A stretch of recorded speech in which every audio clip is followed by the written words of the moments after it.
Lisbon, known to locals as Lisboa, has been the jumping-off point for world explorers since the 15th century.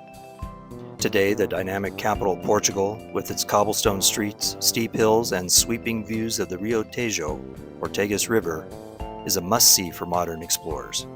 Whether you're a history buff, a foodie, a partygoer, or simply seeking breathtaking views, Lisbon has something unforgettable for you.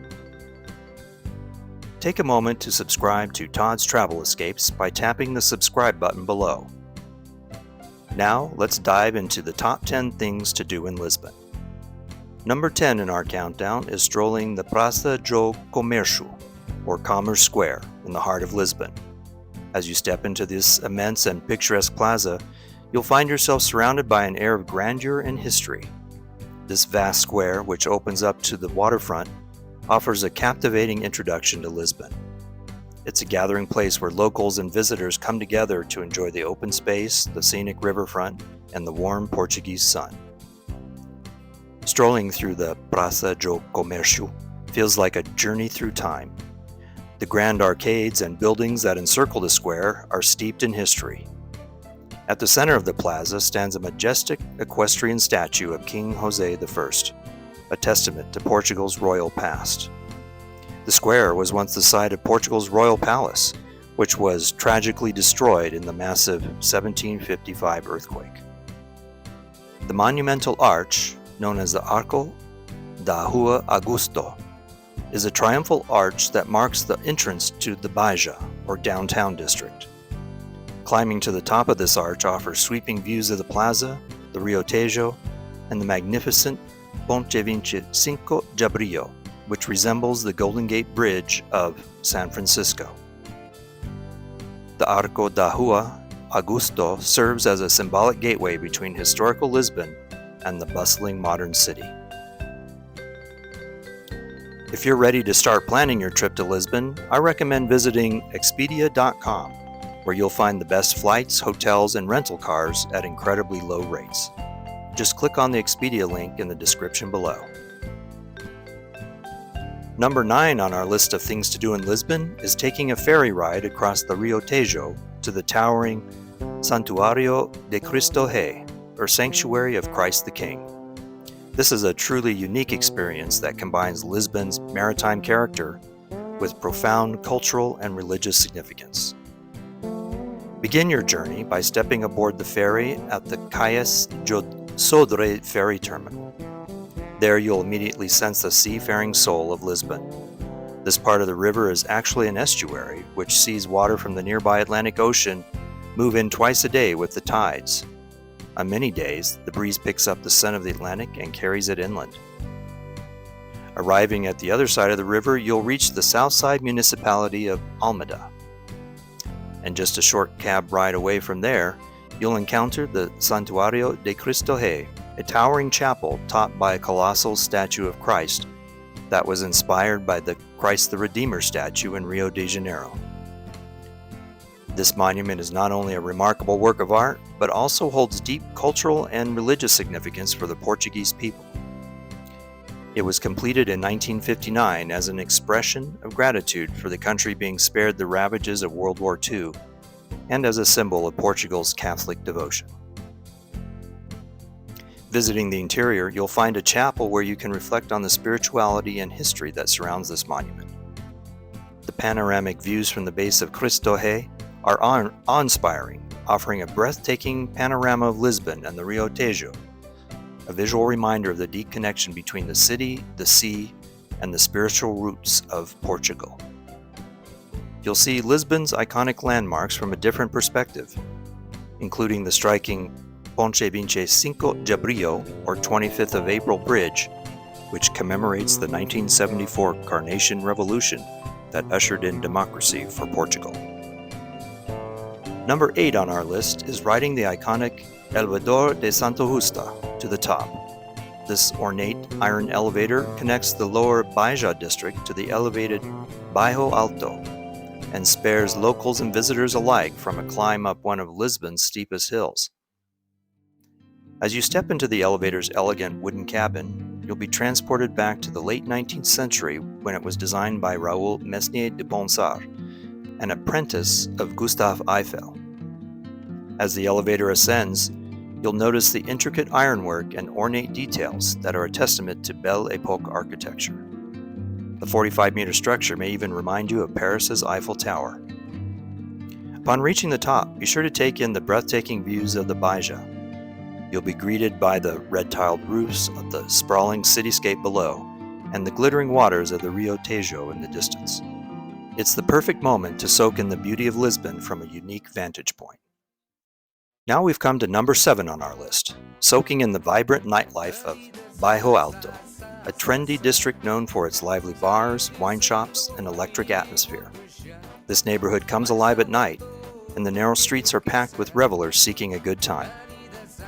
Begin your bar crawl at By the Wine, an elegant wine bar housed in an old bank. Their extensive wine list features top-notch Portuguese wines, and the atmosphere is both cozy and chic. Next, make your way to Park Bar, a rooftop terrace located on top of a parking garage. It offers a unique perspective of the city with its stunning views and laid-back ambiance. Sip on a cocktail while you soak in the scenery. Continuing the adventure, head to A Gijinha, a historic hole-in-the-wall bar that's been serving the iconic Portuguese liqueur Gijinha for over a century. Gijinha is made by infusing ginja berries in alcohol and adding sugar and cinnamon. It's a must-try, and locals often gather here for a quick sip before moving on. Number 6 on our top 10 list of things to do in Lisbon is exploring the city's creative side at the LX factory. This former industrial complex, a short tram ride from the city center, has been transformed into a hub of art, culture, and innovation. The LX factory was once a manufacturing center for textiles and fabric, but it's now a thriving cultural district with art studios, galleries, and bookstores like Ler Javagar, a bookshop located in an old printing factory with a massive vintage printing press. It's been described as one of the most beautiful bookstores in the world. You'll also find hip cafes, quirky boutiques, and street art that adds an edgy vibe to the area. The juxtaposition of old industrial buildings and modern artistic spaces creates a unique atmosphere. It's a hub of nightlife on weekends too, and Sundays feature an open-air market selling vintage clothes and crafts. It's a great place to explore, shop for unique souvenirs, and enjoy some of Lisbon's best food. The number 5 best thing to do in Lisbon is exploring the medieval Castelo de San Jorge, or St. George Castle, a fortress with breathtaking panoramic views of the city. The castle's history is as rich as its views.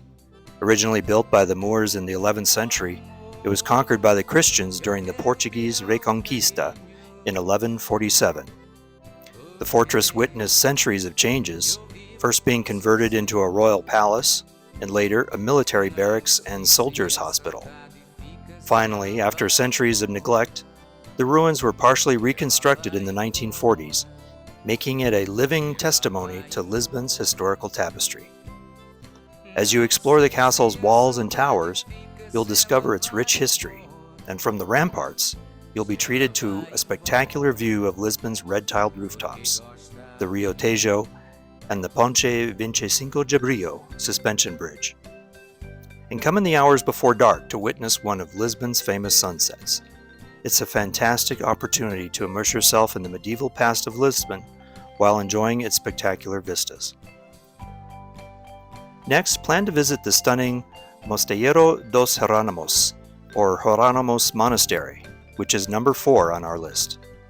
This masterpiece of Gothic Manueline architecture is a UNESCO World Heritage Site and an enduring symbol of Portugal's Age of Discovery.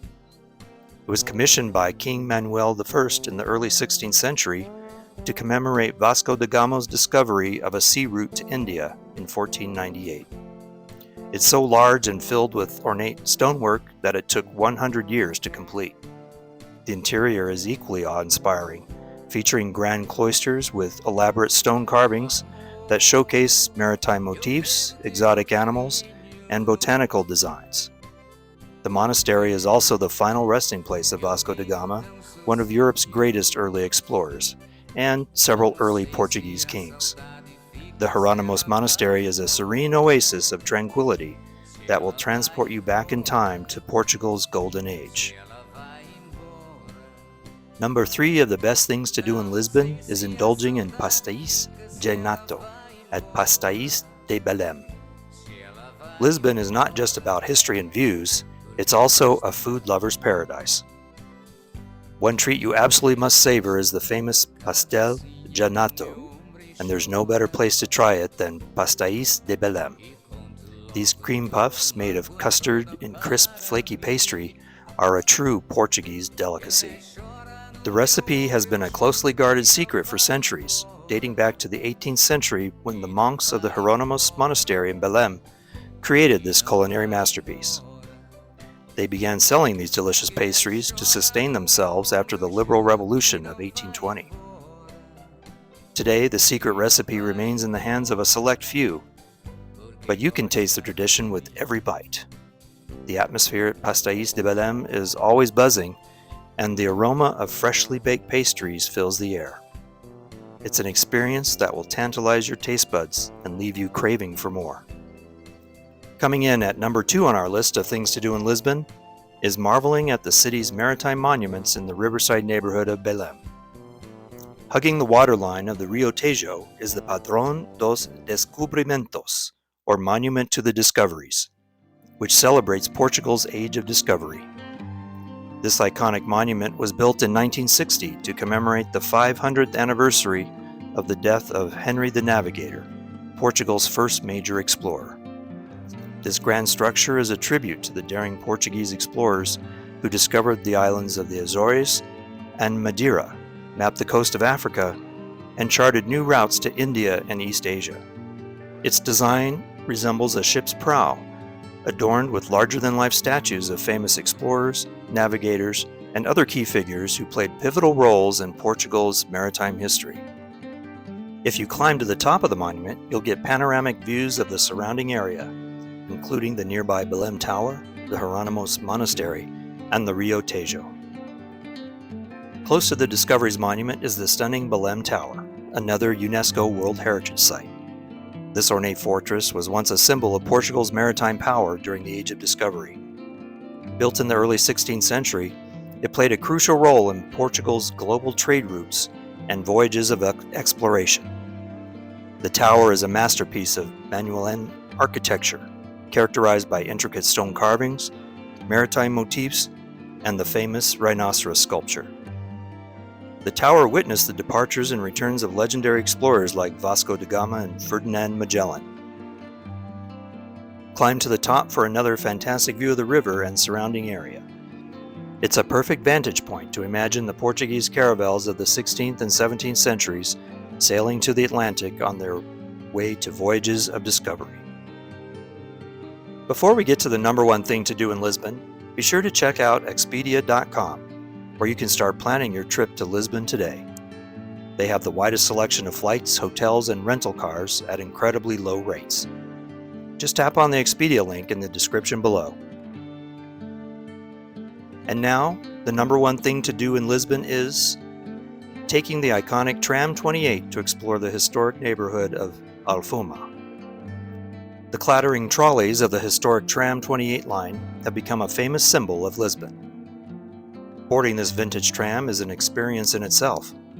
You'll find yourself surrounded by old-world charm, with wooden interiors, brass fittings, and those delightful squeaky wheels that add to its character. Tram 28 is not just a mode of transportation, it's a living relic of Lisbon's past that has been rattling over its cobblestone streets since the 1930s. This vintage tram takes you on a scenic journey through the city's narrow streets and past colorful houses in some of Lisbon's most historic neighborhoods. The Tram 28 route goes through the heart of Lisbon, passing iconic landmarks like the Basílica da Estrela and Sé Cathedral, which is one of the city's oldest and most imposing religious buildings, with its massive rose window and Romanesque architecture. The rickety ride takes you to Alfama, one of Lisbon's most historic neighborhoods. Begin your exploration by departing Tram 28 at the stop for the Miradouro de Santa Lucia, or St. Lucia Overlook. Stop at the Overlook to soak in the sweeping views of the city on the river. Then, as you wander through Alfuma's labyrinthine streets, you'll be transported back in time. This is one of the few areas of Lisbon to survive the devastating earthquake of 1755. You'll catch glimpses of locals going about their daily lives, laundry hanging from balconies. Alfuma's name is derived from the Arabic word alhama, meaning hot springs. The influence of the Moors can be seen in the narrow, cobbled streets and whitewashed buildings. Alfuma is like a living museum showcasing Lisbon's evolution over the centuries. You can feel the Moorish influence in its architecture, and the scent of delicious Portuguese cuisine fills the air. Don't miss the chance to hear fado music, the soulful Portuguese genre born right here. Fado, meaning fate or destiny in Portuguese, is an authentic and emotional experience that captures the spirit of Lisboa.